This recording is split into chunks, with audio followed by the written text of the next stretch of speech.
Hello everyone, it's Dylan from Yu-Gi-Oh! Everything, and welcome back to another Yu-Gi-Oh! Video. So for those of you that don't know, last month we got a new Yu-Gi-Oh! Manga announced, and it is a manga that has loads of potential. The main character, hopefully the first main character, is very obviously Sky Striker Ace Ray, which basically confirms that this is most likely going to be a lore-based manga, which is very, very exciting.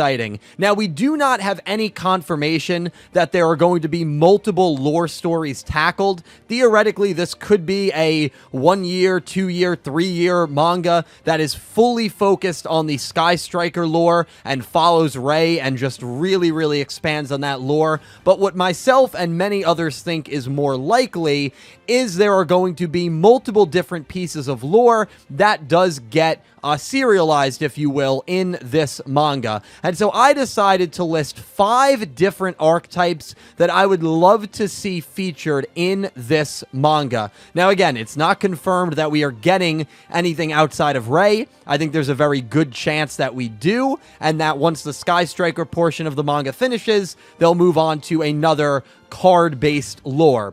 But regardless, it'll be a fun video. I hope you guys enjoy, and let me know some of your thoughts and some archetypes that you would like to see expanded on and explored down below in the comments. Without further ado, let's begin. Going in no particular order, I have to start with the Forbidden archetype. So I did a mini-series called Art of the Cards, and I actually did a video going pretty in-depth on what the Forbidden archetype is.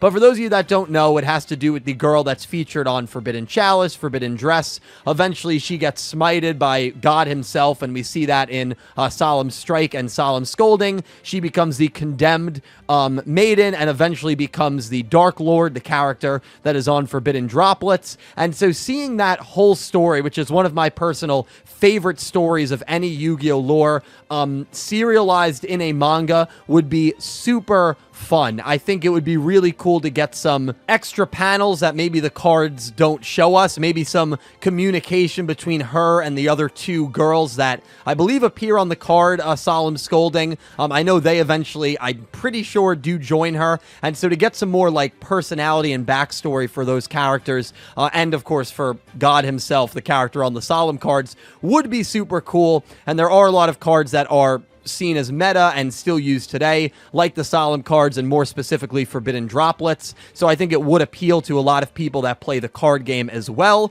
because it's backstory for cards that are still very much used in the meta, and I think it would be a really cool route for them to go. So the Forbidden archetype is definitely one that I would love to see featured in this manga.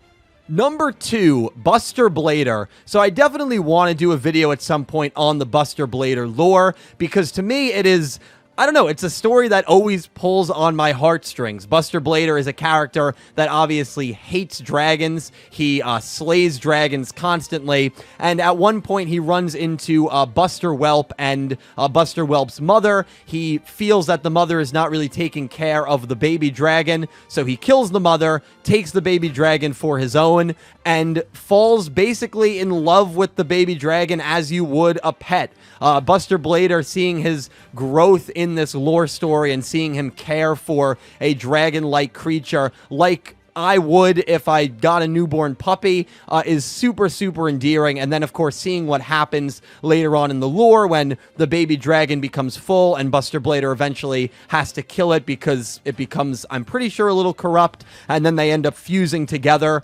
as Buster Blader fights and eventually slays what Buster Whelp becomes into, is really, really, I don't know, it pulls on my heartstrings every time. And seeing that done in a manga version, I think could be incredibly sad and incredibly heartwarming and endearing and very well done.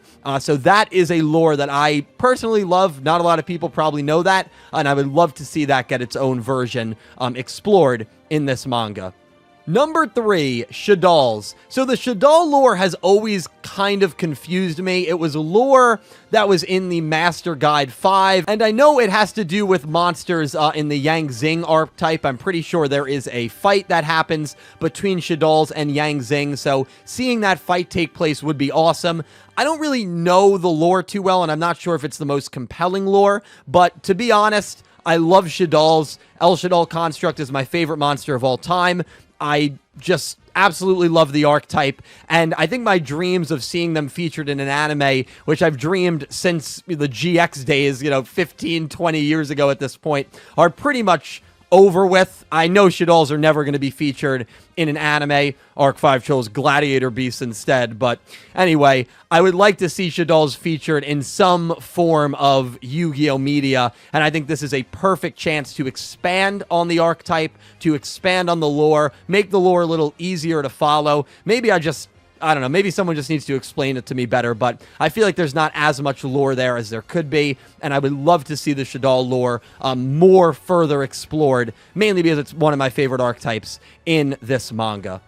Number 4, World Legacy. I couldn't not put World Legacy on this list. World Legacy is a massive story. It is insane lore. I believe it has to do with the Crusadia archetype, Orcus, Mech Knights, Nightmares. I think there's a few other archetypes that are involved in it. When I would make videos talking about what I want in a new Yu-Gi-Oh series, whether it was Yu-Gi-Oh 6, which ended up being Vrains, or 7, which ended up being Sevens, didn't do it for Go Rush because I didn't think Sevens was going to end as quickly as it did.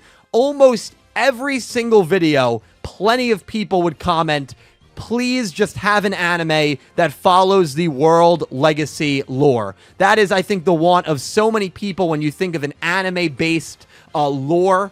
A lore-based anime, I should say, when it comes to Yu-Gi-Oh! I don't think that's ever going to happen, but the next best thing, and maybe it's even better than seeing it animated, would be a manga. Give us a full-blown manga on all of the World Legacy lore. Now, I will say this.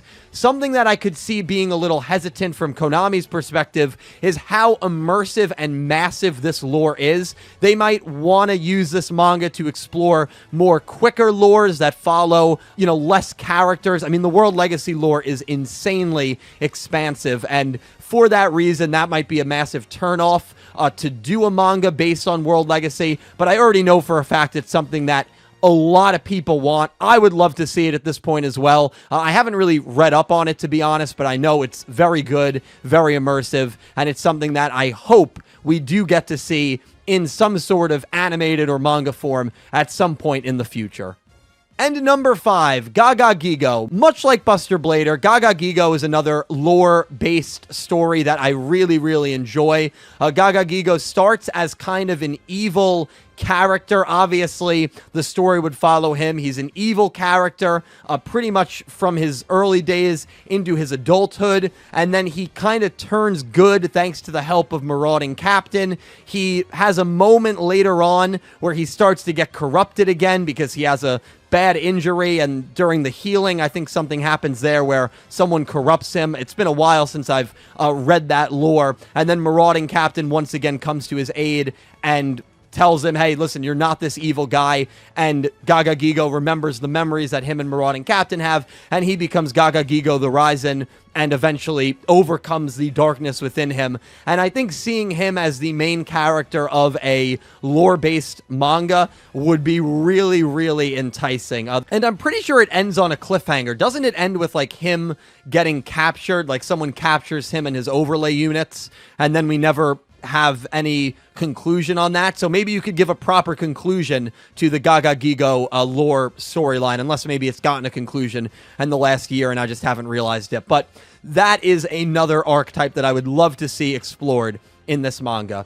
And guys, that about wraps it up. Those are 5 archetypes that I would love to see get featured in the upcoming Yu-Gi-Oh manga. We know we're getting Sky Striker. We really don't know if we're getting anything more than Sky Striker. Again, I would guess that it's heavily implied that we will. And so let me know, please, in the comment section, which archetypes, which master guide stories, which lores for cards you would like to see featured in this upcoming manga. I'm very excited to hear from you. Thank you, as always, so much for watching, A special thank you to my Platinum tier patrons, Panther J, Blue Maiden 28, and Jarrett Buller, and to my Diamond tier patrons, Jesse Wood and Latrell Smith, and to my Egyptian God tier patrons, Ccapacappuuu and Syn Cloud. To everyone who supports me on Patreon, and to everyone who is a YouTube channel member, thank you so much. The extra support means the world to me,